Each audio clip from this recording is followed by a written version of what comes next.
Hi guys, in this video I'll show you how to create buyer persona in HubSpot. Now step 1 is open the HubSpot website, and after that just click on the settings option, which is on the top side. Just click on the settings and let it load, and from the left side inside the settings just scroll down and find the option called data management, and inside the data management open the first option, which is called properties.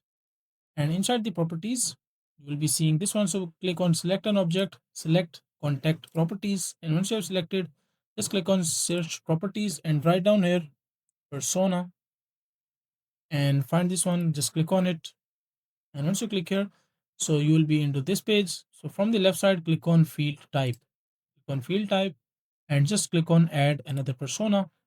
And from here you can just upload a photo of your persona. If you have any picture, just write down the name.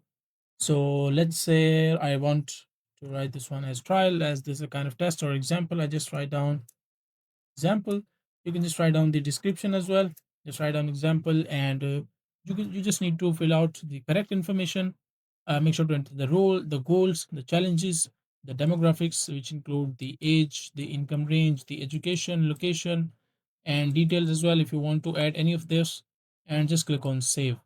And once you click on save, it will take a few seconds to save. Now, as you can see, a persona has been saved into your HubSpot. So that is how you can create or add a buyer persona in the HubSpot. Now, make sure to like the video and subscribe to the channel if you find this video useful.